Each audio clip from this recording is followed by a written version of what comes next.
All right. Hello, everyone. Welcome back to One Soccer. I'm your host for today, Josh Deming, joined by my colleague, Alex Galgay-Ruzic. And people are finding their way to the chat because, Alex, the Canadian women's national team, with a minus 6-point deduction, found a way to win all three matches in the group stage, finished second place. They have a date with Germany on Saturday. Vanessa Gilles is a Canadian hero, if she wasn't already one. I'm a little shaky. I don't know how you're feeling. I don't know how the chat is feeling, but if you guys are just joining us, drop a big W for this team. They absolutely deserve it. We're going to dive into the match. We're going to dive into the entire tournament so far for Canada, what's to come, and a little bit of everything in between. So let us know your thoughts. We'll get to as many comments as we can. And Alex, we knew we had to win, and we were through. They found a way. Vanessa Gilles, once again, back-to-back winning goals. What are your initial thoughts from the match? From the match, I mean, I was just gonna say in general, I don't know what it is about this Canadian team in the Olympics. I don't know if it's something about the environment or just something in the atmosphere, the fact that they have to wear different gear with the Canada Olympic Committee logo. Something about it just brings the best out of them. And in this game, look, it was a quiet first half.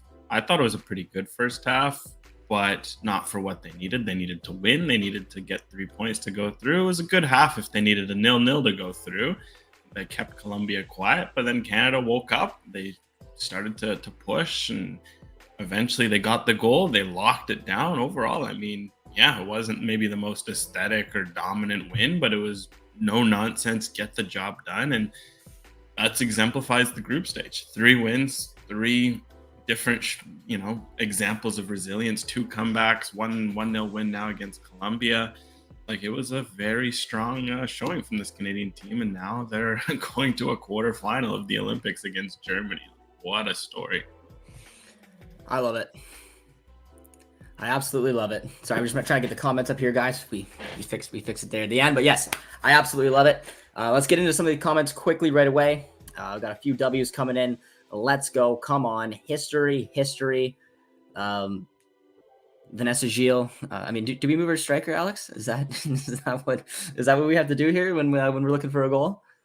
Yeah, just put it in the box. I mean, it was funny on the broadcast. I forget who it was, but one of the Signa Butler, Claire Rustad mentioned, like, kind of jokingly, like, man, if you didn't know Vanessa Gilles could score goals, like, now you did, right? And I was like, hey, she scored 6 goals this year for Lyon. Like, she has this in her arsenal. It's just for Canada.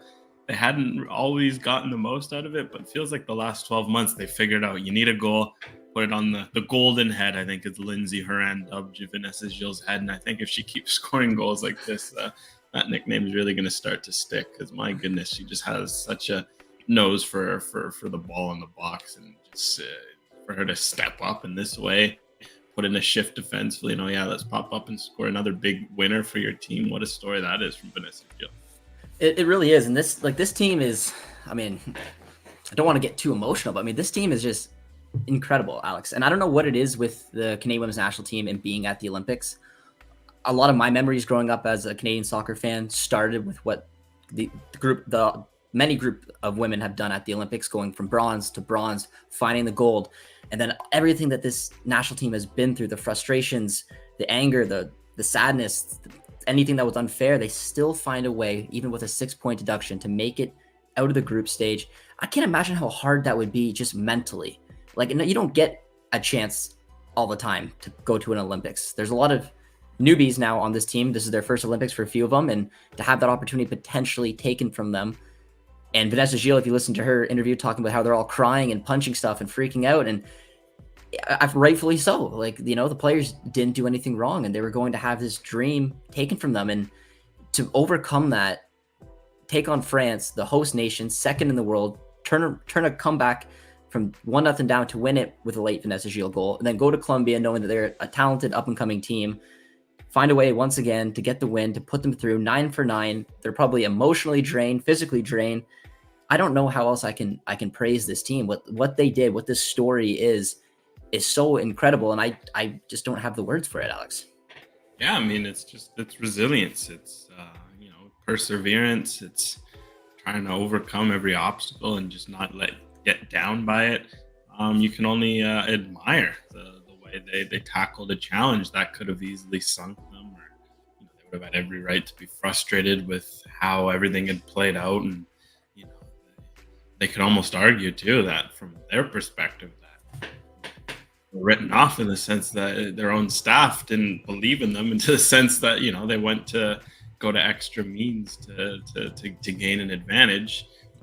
So for them to overcome everything, it just you can't help but admire the way they just stuck at it and got the job done. And in a professional, no nonsense way, like that's the stuff you want to see. And that's like Canadian. That's like I think it's a good Canadian athletic story in the sense that Canadian athletes oftentimes can be a bit of an underdog, especially in a scene like soccer. So for them to do this, it's a great reflection on this team of 22 players and what they're able to achieve. Absolutely. Like what Tracy said here, these women have turned an international embarrassment into a perfect underdog story.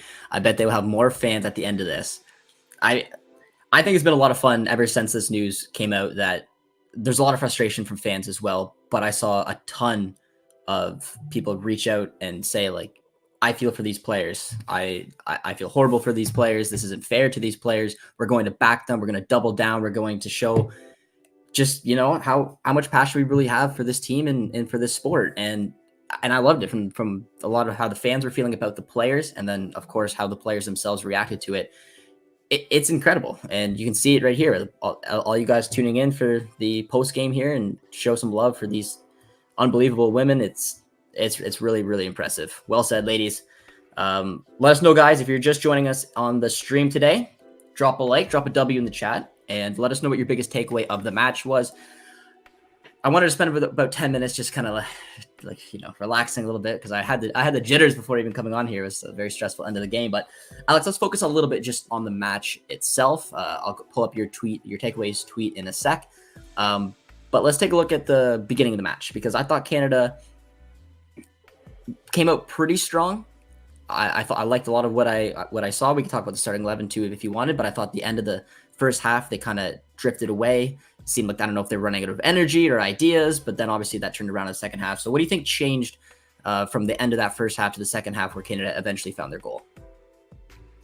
I think a big change that was needed at halftime was down that right flank. I think Canada were kind of missing something on the right side. I think it was something like Adriana Leon and Janine Becky had two of the lowest touches on the Canadian team on the right. Meanwhile, a lot of it was kind of going down Lawrence and Lacasse on the left.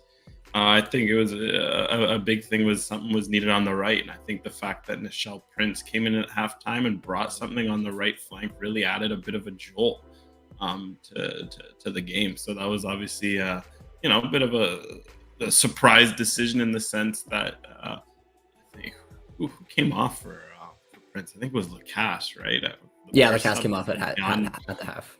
It was a bit of a surprise, because Lacasse had been one of the better players that half, but obviously it was recognized that Canada needed a bit more on the right. Adriana Leon goes there, and I think Canada started to get a bit more balance in their attack. Hoytema was offering a good target, a good threat to play in between lines too. That's really what changed, because other than that, I was really, the first half was good if they needed a draw, but they needed a win. It was good because Colombia weren't giving them much. They had one touch inside Canada's box. They had a couple of shots, but really nothing dangerous. You take that, but you needed a goal, and I think that Prince change kind of started to sway the tide, and then Viens came in and really started to sway the tide. So I think it was two just well-timed changes. Again, Canada continues to do their best work when they get fresh legs into the game, which is a good weapon to have. Now, Gord says, I wasn't convinced Jordan should have scored a couple goals in the first half, but she came up with a couple. I wanted to go there too. I was going to bring up my tweet, but we're going to bounce off of Alex.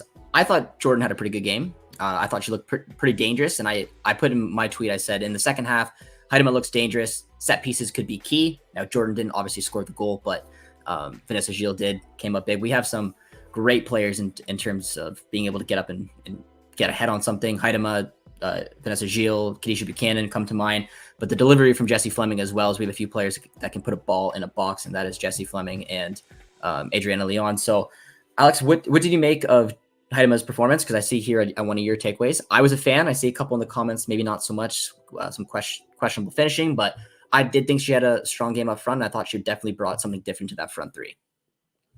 Yeah, it was good because I think she provided Canada with an outlet up front, and that's what you wanted. That's what I've liked from a Nichelle Prince as a starter, is you get an outlet. And I think it showed because, yeah, Hoytema, I mean, really, other than her finishing, you can't fault her for too much. She created one of Canada's best chances early on, putting that ball on a plate for Leon, who just didn't quite get the right contact and kind of sent it wide. But Hoytema just all game was open, kept receiving the ball in the turn, would turn, play it into space. Like she was kind of playing almost like as a 10 at times, the way she was linking up play. She kept winning fouls, which is key because, Canada was pretty good on set pieces, so it doesn't hurt to slow down the game and get a couple of dead balls. She was also tracking back a lot. I think one thing was important to remember with Hoytema this game, she didn't really end up playing as a 9, especially as the game went on. Like by the second half, she was playing as like a winger. I think, again, it's something where, yeah, she didn't score, but I think what she gave on and off the ball was incredible, especially the fact that she wasn't the true striker on the field. So you don't even really have to be too worried about what she maybe wasn't bringing as much in the box. And I think that's a huge sign of growth in Hoytema's game, because 3-4 years ago, it might have just been, all right, if she's not in the box, what is she giving you? She didn't really offer as much in the hold-up play, offer as much defensively, and she's grown so much in that, where she was trusted to go the full 90 or almost or close to the full. I think she went the full 90 in terms of just being able to defend and late in the game making runs. Her fitness really paid off. And again, I know it's not what you always expect from a striker, but a game like this where you needed, especially once you got the lead, like she did a lot of important things. Yeah, I agree. She did go the full 90. I thought she had a good game on and off the ball. I thought even when she was in the box, you could see her smiling a few times when there was a defender on her. She was kind of like laughing because they were frustrated. They were worried about her because she is such a threat in the air. I liked her performance. I think so much so that I'd feel comfortable potentially seeing her start again against Germany. Another player that seems to have a bit of a debate going on is Julia Grosso's performance. Alex, you thought when we talked last that she would potentially have a role in the starting 11. She did. What did you make of her performance? I thought she looked relatively comfortable on the ball, but I mean, I'm seeing some comments here. Some people are saying that she looked a little lost. Weren't so convinced by the performance. What do you think of that? I didn't mind Grosso's performance. I thought she, got in the ball a bit and, did well. I didn't think Canada was as exposed defensively as I thought they might be with this pivot, and that's key because I think Canada, that would have been a big problem if they were getting a little stretched out. And again, I just didn't really see that to be as much of a problem. I thought Canada did well to find some balance. And yeah, Grosso, she was just getting on the ball and getting into some good areas and just kind of getting a foothold and starting to control a bit of the tempo. I thought it made sense to take one of Grosso Fleming off because, I think Fleming was a little more quiet and open play than you would have hoped. And I think that's part of the reason is playing with Grosso, just because if Grosso's on, Fleming plays a bit more conservative. I think it helped to bring Quinn on at the end and really unleash Fleming. But I think that was a nice option to have because, with Fleming's stamina, that you could keep her in the game, that she'd still give you something later on. So while ideally, I think maybe the way to go to get the most out of Grosso and Fleming together again is to start a Quinn underneath them or a Wujo. It did work out where Grosso gave a good 40-50, did some good things in midfield. You take Grosso off and then Quinn comes in and helps shut things down while Fleming frees up. So no, I didn't mind what I saw from Grosso. Like it wasn't anything, it wasn't like a dominant, spectacular performance, but you don't need that from your midfielder. Sometimes it's okay to retain possession. Like she had a very high pass percentage. It's not a bad thing from a midfielder. You're not going to be mad your midfielder is not giving away the ball needlessly, etc. And that's sometimes all you need. Yeah, no, I agree. I thought she looked solid in the first half. I didn't really have any complaints. Like you said, once Quinn came on, it allows Jessie to go a little bit further. But it was funny because as soon as Vanessa Gilles scored, I thought immediately the substitution was going to be to take off Grosso and bring on Quinn. So I was surprised they waited about 10 or so minutes to do so. But I did like her performance. Now, another player I want to talk about because we need to is Jade Rose. You talked about it beforehand, Caicedo versus Rose. It kind of looked at a time that Rose was even shadowing Caicedo. Wherever she was moving to the pitch, we did see Rose move a little bit over to the left-hand side. One of my favorite things about watching Jade Rose play is just how comfortable and strategic she is on the ball. The way that if a pass is coming to her, she can use her body just to let it roll through to defeat a player. She's comfortable with the ball at her feet to walk around, make a pass. She plays like a 28-year-old center back that's been doing this for a decade. I love watching her game. I thought she put in another shift. The sky's the limit with this player, no? Yeah, I mean, what can I say? It feels like for her, she's gonna have a pretty big dry cleaning bill after this group stage. First, you pocket you pocket Diani against France, and then you pocket Caicedo in this game. Okay, Jade Rose, like that's gonna be some tough work to get some fresh pants for the quarterfinals. But no, I mean, that jokes aside, that's just what she does. It's just so composed. It's so effortless, and I think that's probably the biggest skill that will forever blow me away with young center backs, is that sometimes when you play the position, you can be a bit stressed because any mistake you make will end up in your goal. You see a little uptight, the shoulders are tight, like you're frenetic, like you're kind of just nervous on the field. Every action, it just feels like a balloon about to pop. And with Jade Rose, it's complete opposite. It's just like it's like she was on top of a paddleboard, and despite being among the biggest waves, just like cool, calm, no issues, know what you're doing, just one action at a time. Caicedo gets past you for a second, you're worried, nope, just get a hold of her, shut it down, focus on the next play. Like, again, it's the composure and calm. Like, you see Rose and you see the skill. She's tall, she's quick, she can pass the ball. Like, of course, great, lots to like. But for me, it's what she can do in terms of her mental game. That's really what set her apart. And I think that's why when she goes professional, she's going to have no issues making that transition, because she won't be phased by anything. Because she feels like already, like, this is a college player going up against world-class wingers like Diani and Caicedo, and just like zero issues whatsoever. The thing I like the most, honestly, about it is the fact that I think Kadisha Buchanan is one of the best center backs there is out there, period, full stop. She has won 5 Women's Champions Leagues. She's won numerous titles. I can't even count how many that she's won. She is one of your best defenders. She is that 28-year-old experienced center back. Colombia's biggest worry throughout this game was Caicedo. That was the player that Canada was going to be the most worried about, had to find a strategy for. And instead of turning to Buchanan, which I'm not saying anything against Buchanan, but they turned to the 21-year-old from Harvard, Jade Rose, to do a job, and she did it flawlessly. She is something else. I don't know what team is going to be lucky enough to sign her, but it's a huge story, man. Like, that's got to do so much for your confidence to know that you can trust a player like that and still have Gilles and Buchanan doing other things at the back. Well, I was going to say, I mean, we can give Jade Rose all the shouts she deserves. She just put in 3 elite top-level games, arguably Canada's top performer. I think if you're doing an Olympics group stage best 11, she has to be in it. But let's just talk about how good the whole 3 were. Like, I thought today Kadisha Buchanan had her best game of these Olympics. Like, she was just winning duel after duel, getting stuck in, calming things down in possession. But this 3 really complements her. It complements each other. You got Jade Rose and her speed and her composure. You can put her in tough matchups out wide. It gives a little confidence to the right wing back too. Because, like, imagine being like the Janine Becky or Ashley Lawrence as it's been, like, knowing that, if I do make a mistake, Jade Rose is there to clean it up. Like, you play with a little more confidence.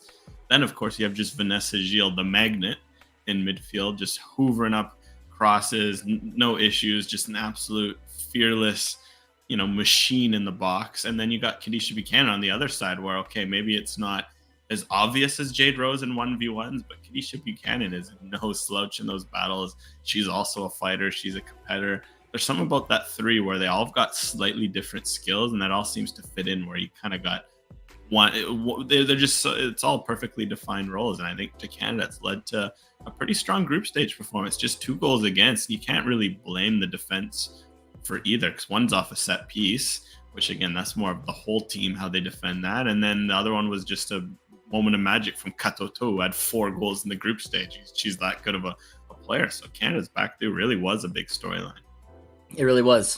Canada went 9 for 9, 3 1-goal victories. It did really impress me the way that they saw the match out. And like you said, Alex, the back 3 were a big part of that. It was comfortable. It was professional. They got the job done.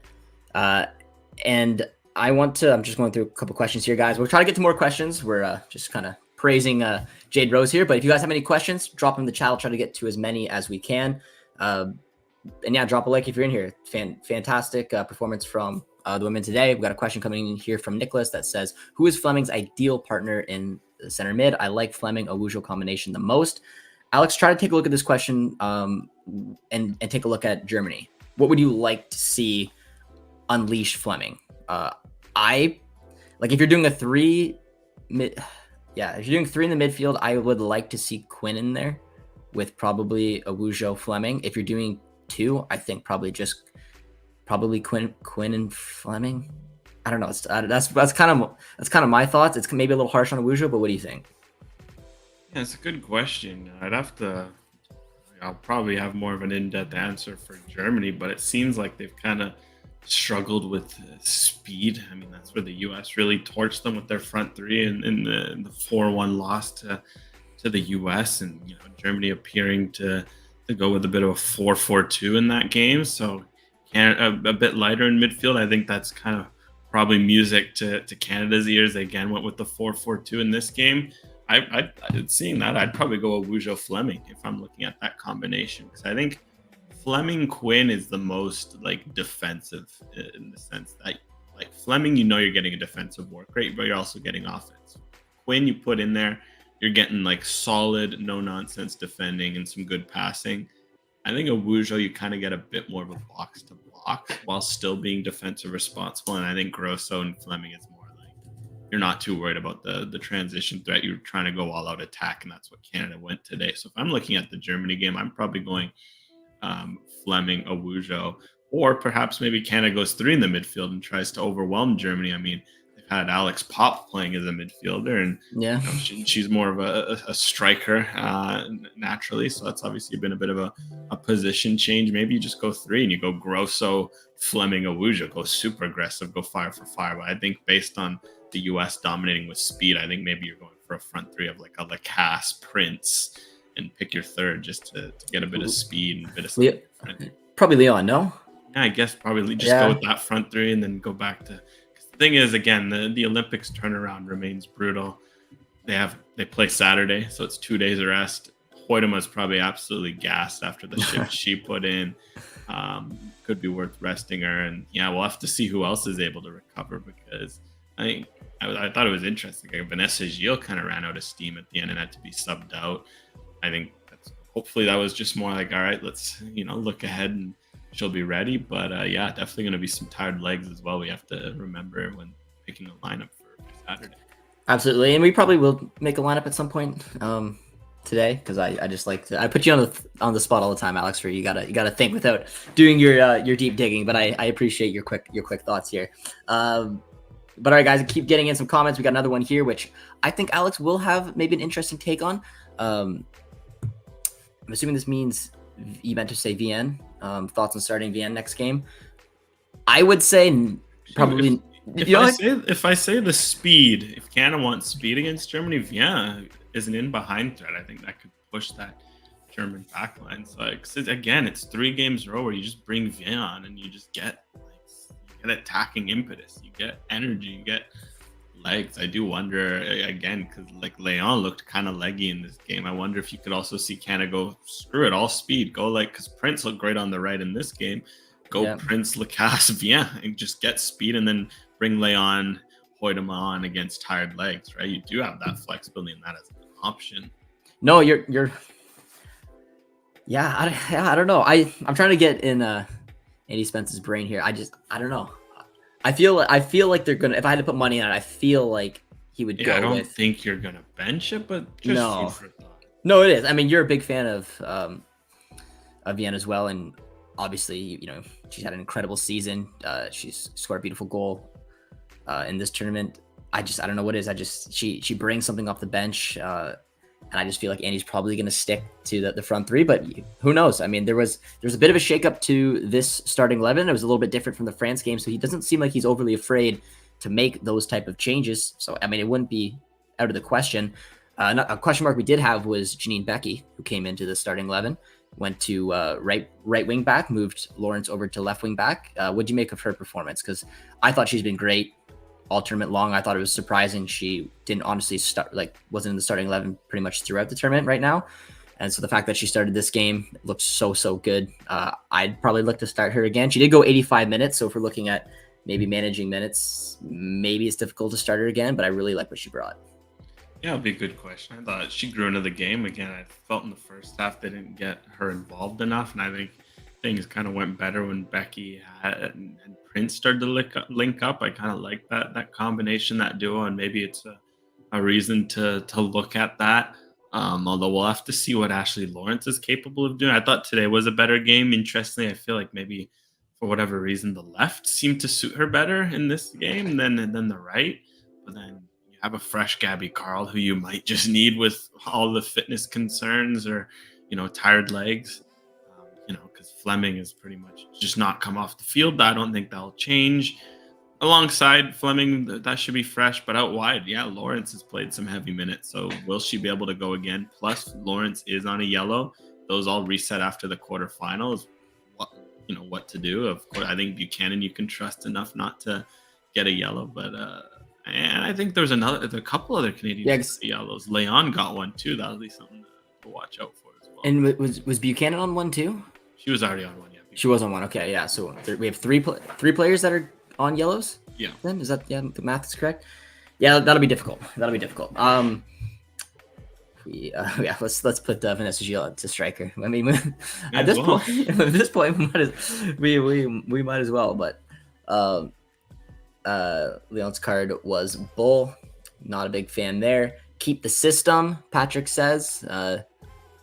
So let's do that, Alex. I'll bring up the starting 11 here, and we'll have some fun trying to come up with what a starting 11 could look like for Germany. Now, Alex will come up with a piece at some point where he will give it a little bit more thought, but I'm going to put him on the spot because I always do. And let us know, guys, in the comment section for the Germany match, who impressed you from this game? Who would you like to see get into the starting 11? If you've watched Germany, give us some reasons why. And we will bring up a little starting 11 builder here.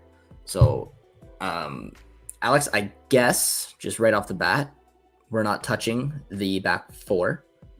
So just go over your shape then. You want to due to the speed and trying to get the front three.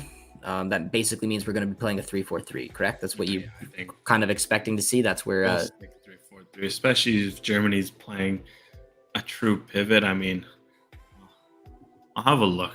Again, I can't fully trust those the apps because sometimes they mislist players. So I'm just gonna have a look at my advanced data here and see how true of a 4-4-2 is Germany playing, or if there's something else. All right. Well, while Alex looks, let us know, guys, in the comment section what we would like to see for the starting 11 for the Germany match.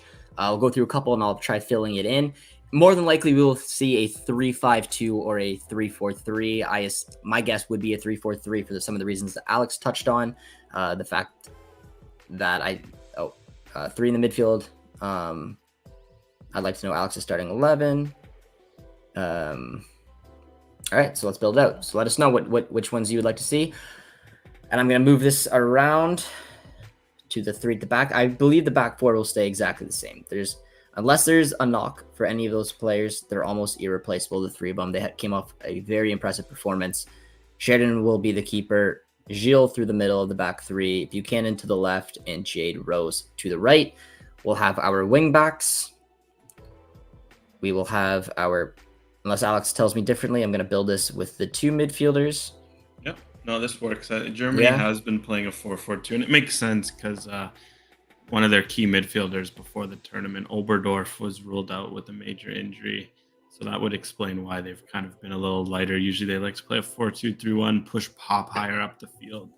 I guess they've kind of decided to go with Pop as the emergency Oberdorf replacement, which is a bit of an interesting tactic given what Pop offers offensively. But obviously they're banking on a Schuler, for example, and a new skin up front to carry the load offensively. And you know what? So far, I mean, they got 3 against Australia. They got 4 today against Zambia. They had 1 against the U.S. Goals hasn't been their problem. It's more just keeping things tight defensively. Do you like the way that we match up against Germany because we have fast players, and watching how the States kind of took care of business there? Does it make you feel a little bit better? Are you worried that after the emotion and these 3 competitive matches that the Canadians went through, that maybe they're running out a little bit of gas, or how are you feeling about the game?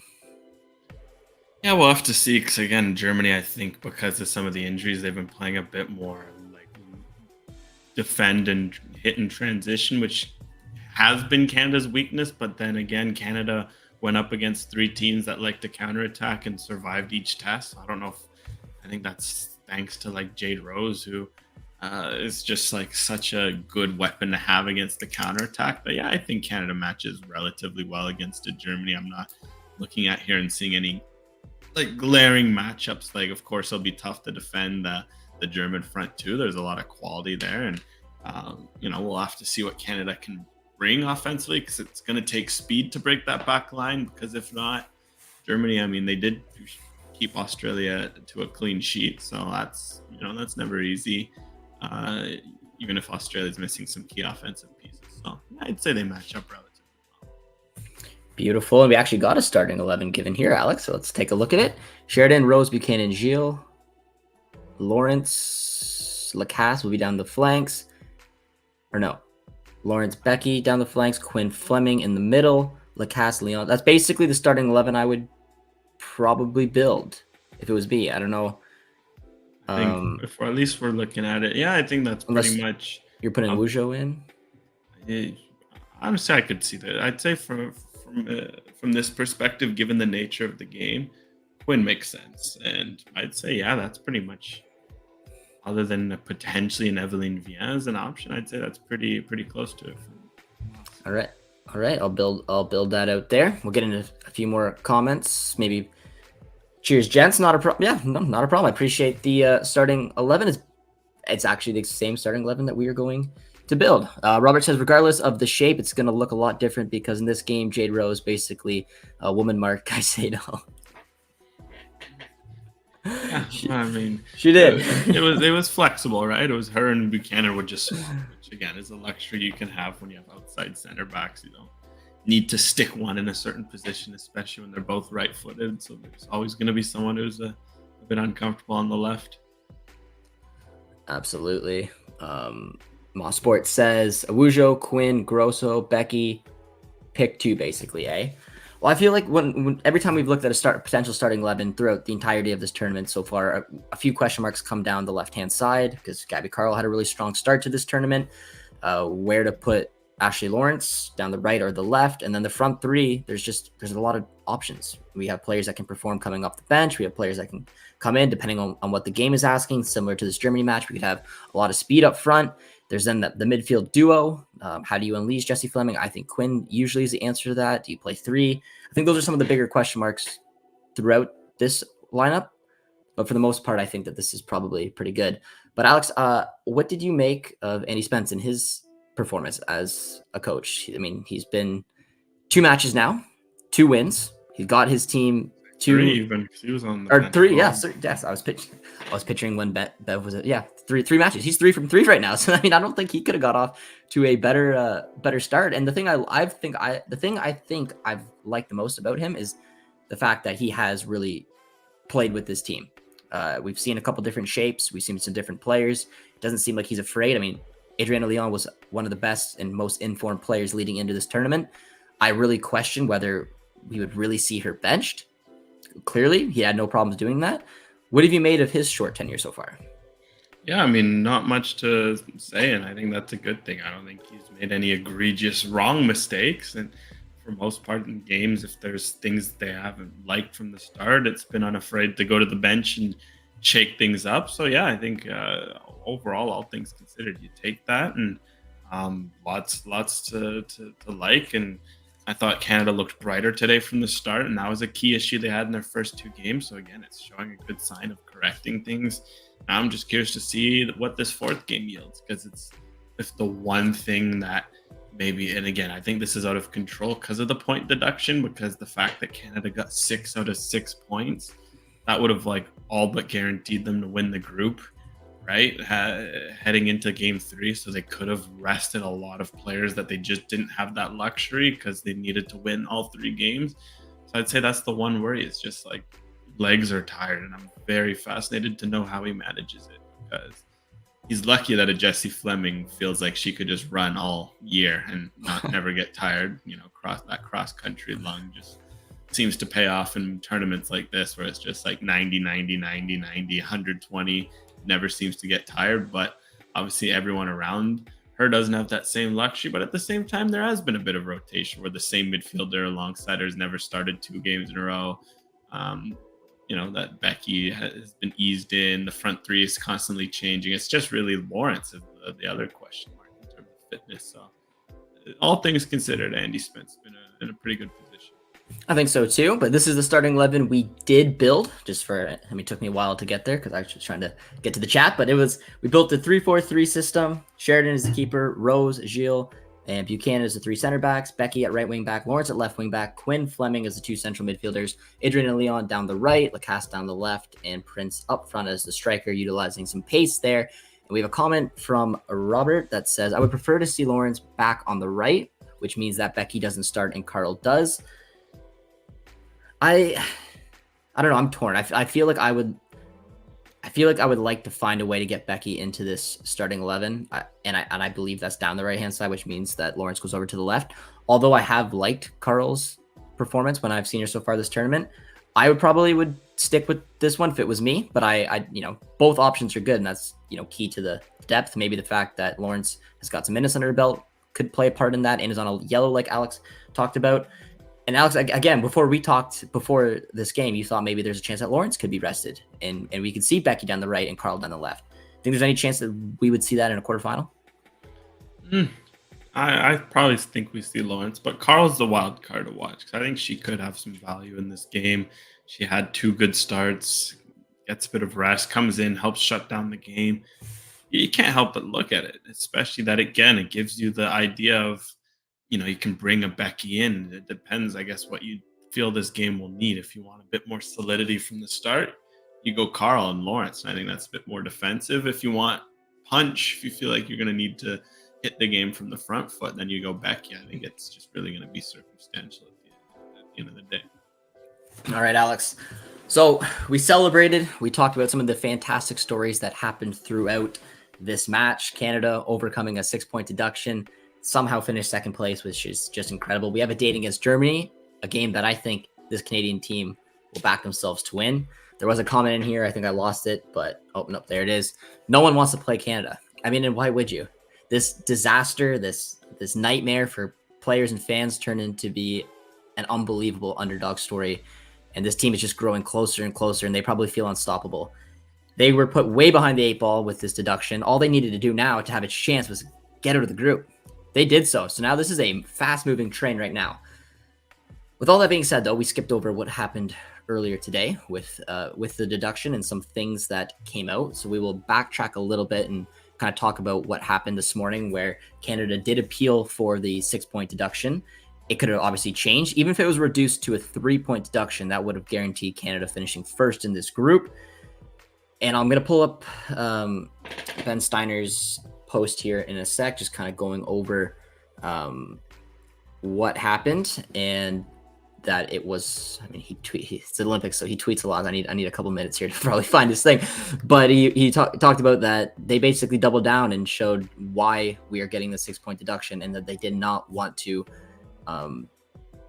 did not want to give us any points back, and we're going to stick to what they wanted to do. So if you guys have any questions and comments around that, feel free to go and put them in the chat. And Alex, what was your reaction? Did you think that Canada had a chance to get the appeal? I know that all Canadian fans think it's unfair that we got the 6 points, but did you?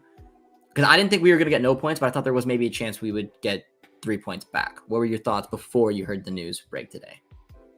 Yeah, I mean, I thought there was a decent chance, just because it felt like 6 was something where they were coming in hard, and often sometimes when they go to appeal, you see that where you see heavy deductions, then after review it gets reduced. So I expected there could be, because ultimately that's usually what the appeal process leads to. But at the same time, I also wasn't surprised. I wonder perhaps if Canada being in a position where tonight, like, they still could have qualified by their own means, kind of impacted things, right? Because I'm very curious to know what the appeal process would have been if Canada drawn or lost against France, right? Because that would have been a whole game changer. Because I think ultimately from a FIFA perspective or like Olympics perspective, this ends up playing out almost perfectly, right? Because you punish Canada, you go hefty on the deduction, so you can set a precedent, but then Canada qualifies anyways.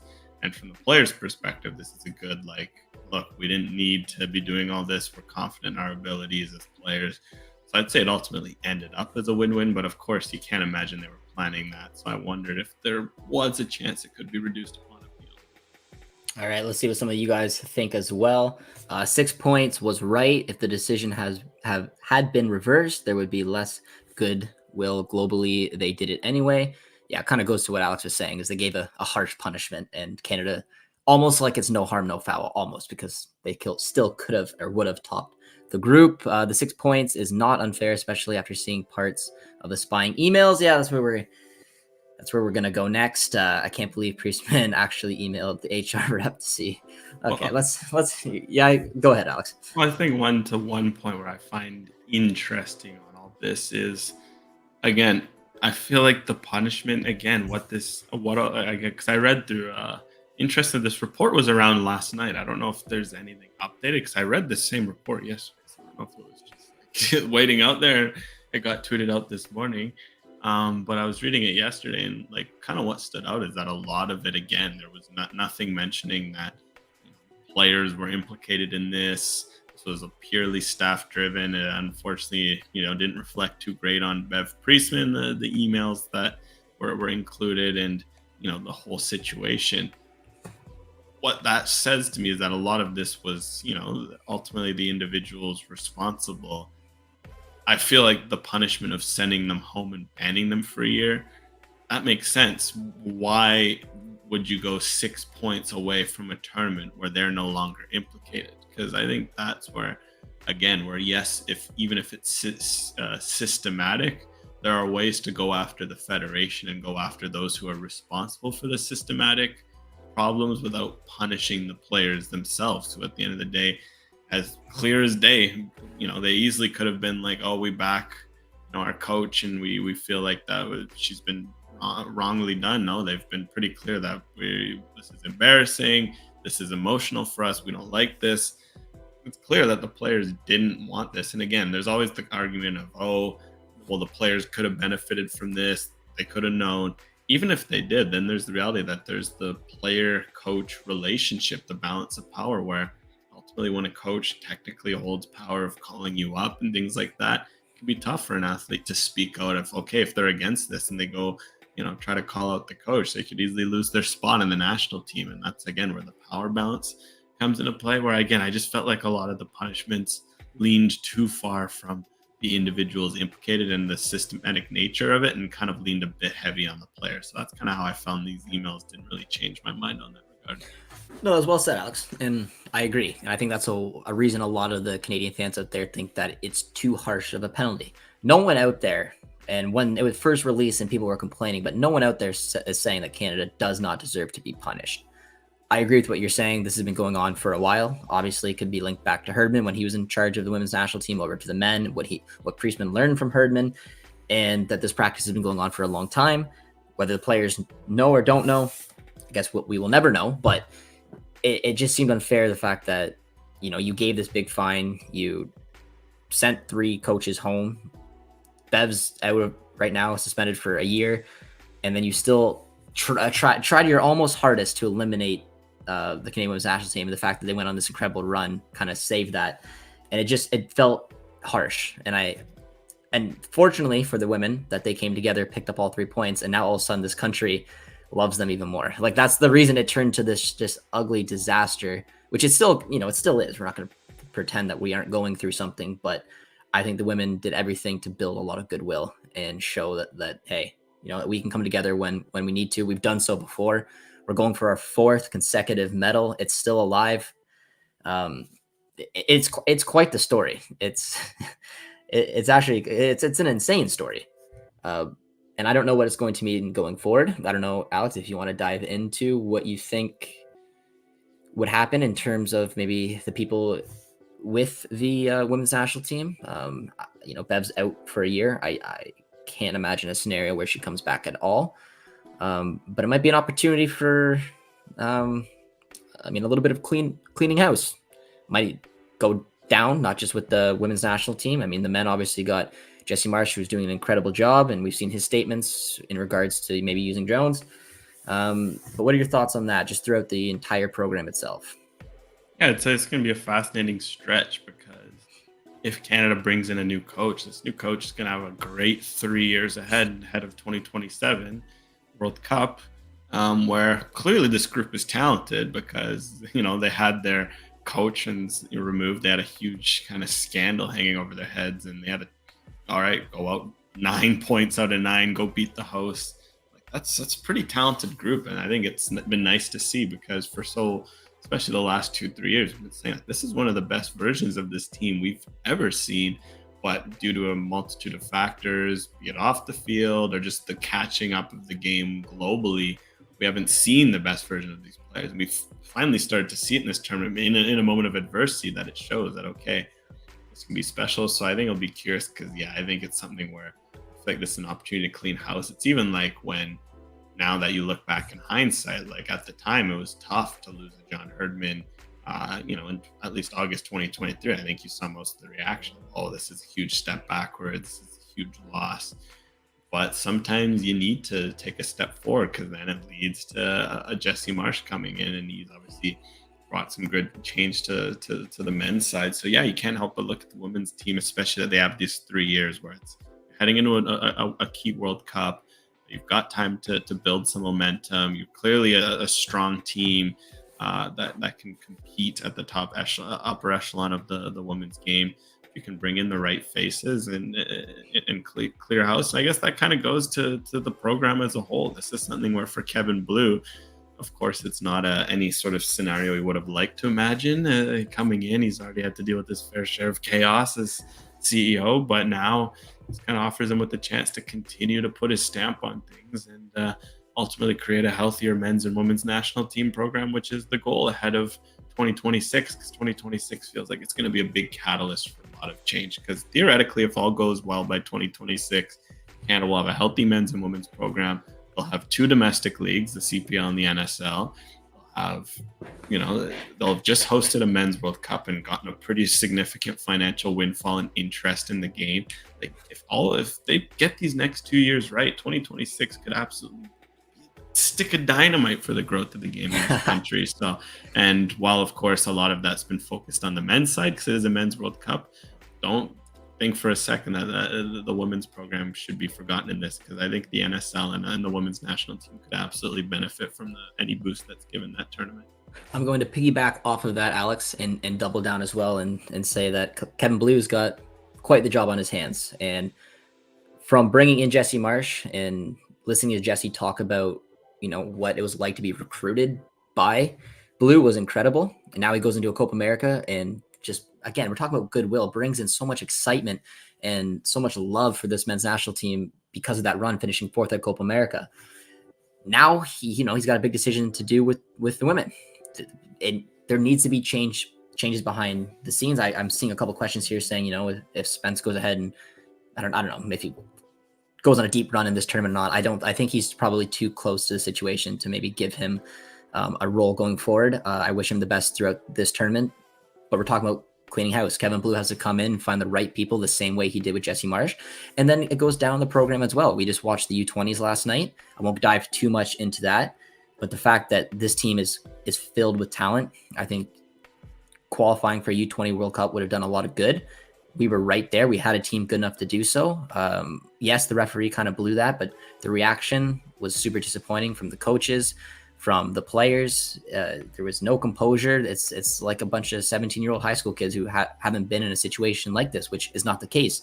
A lot of these kids are professional or are in a program where they have the potential, like an MLS Next Pro team, to be a professional and play at a professional level. And it was really, really disappointing. So there's all throughout the program, from top to bottom, there's a lot of work for Kevin to still do. But the fact that we've seen already glimpses of what the players are, because that's where I kind of wanted to go from what you were saying, Alex, is this is the right time, because we have that World Cup coming up in a couple of years, which it'll be incredible. If you thought 2022 was a big deal when the men qualified for the first time, co-hosting one will be an even bigger deal. And on top of that, look at the players that are going to Europe. Look at the women's players have been incredible for a long time, but the men's players keep getting better and better. They're going to Europe. I mean, we're watching the Olympics today, and the Derek Cornelius to Marseille news almost got overlooked for a little bit there. I mean, we have a center back at 27 that just moved to a top team in a top 5 league, and the players should keep getting better. And Kevin's got a job to hopefully just because the players are there. I think at all levels, and I know that the people are frustrated with the U20s, but the players are there. There's excitement, and if you can get the right people behind them, I think that the women's program can go off to another level. The U20s, for example, might have had a better finish. There's a lot to be excited about. It's just Kevin's got a lot of work to do just to get the right people in the right job. Sorry for the little rant there, Alex, but it is exciting times still, despite the issues that we've probably dealt with for the last 5-10 years. Hey, I mean, there's no better way to get set for this next chapter than with a gold medal. And yeah, I think that's it'll be interesting to see just some intriguing notes. I mean, Canada, of course, will play Germany in the quarterfinal, but if they win, they either get Japan or the U.S. in a semifinal. I'm just like, give me the U.S. How good would that be? A rematch of 2021. Emma Hayes has the U.S. absolutely flying.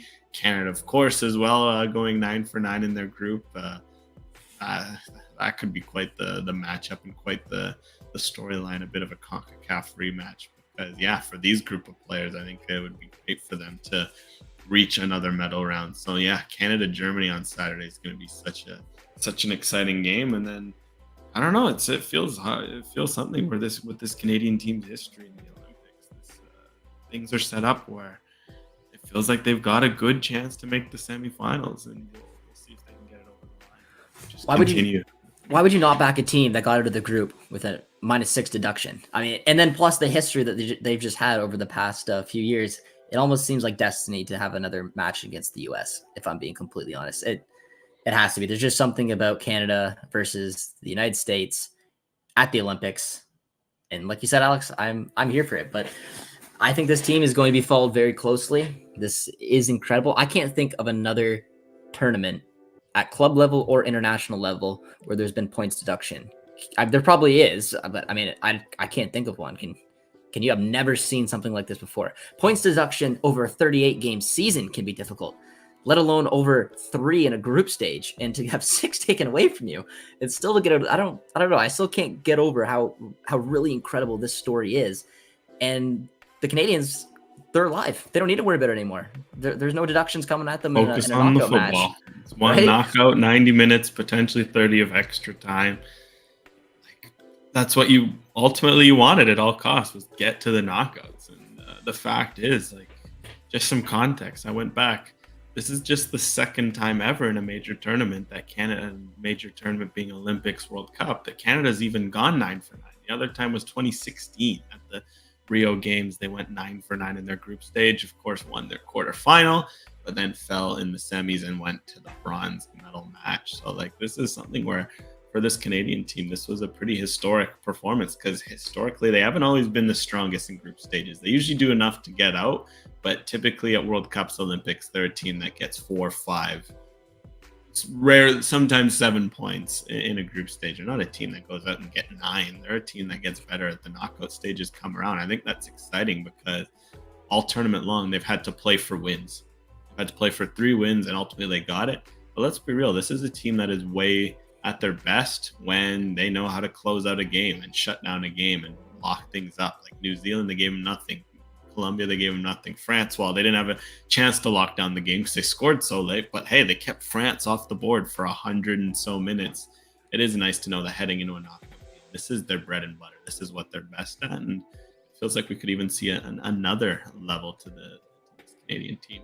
I thought you were going to say we could see another 1-goal game, because when you're winning 1-goal games in a tournament, I think, it's not always the prettiest, but like you said, the pressure of being able to hold on and see out a match, it's something that only winners really know how to do it. And the fact that we won all 3 games by 1 goal, knowing we needed to win all 3 games to even have a chance with the deduction. Yeah, I feel pretty good too, but I want to put this comment up because it made me laugh. Honestly, so what? No steroids, no bot officials, or fixed games. Seriously, a drone, the most Canadian way of cheating. Let's get on with it and consume the next story. I had a chuckle out of it. But I will, yeah. I mean, it is time to move on. Despite the deduction, we moved on. We got the points. We have a quarterfinal coming up, and it's going to be one heck of a game. And there's going to be a lot of eyeballs keeping an eye on this story just because of how many layers there is to it. But we're going to wrap up the stream in 5 or so minutes, guys. So if you have any comments, put them in now. We'll answer as many questions. Burning questions. Now. You know, it can be as absurd or as pointed as you want. Let's hear it. Yeah, let's go right ahead. It can be about anything. I will quickly ask because I did skip over it a little bit because we're focusing on the women, but there was a question asking about Derek Cornelius, so we'll answer that. Just said, what do you think about his move? You know, I love it. I can't believe Derek Cornelius got a move to Marseille. You know, a historical top team in a top 5 league. He links up with Ismail Kone, so Canadian fans get to double down on their Canadian and Europe content. I am a little worried about maybe how De Zerbi lines up and where he could play. I assume they'll go in a back 4. There's some depth there. But I think if the opportunity is there and to move, you want to see game time, but I'll back Derek Cornelius. With the performances we saw at Copa America, I'm hoping that he can fight his way and prove that he deserves to be in De Zerbi's starting 11. Alex, quickly, your thoughts on it before we get into a couple other questions?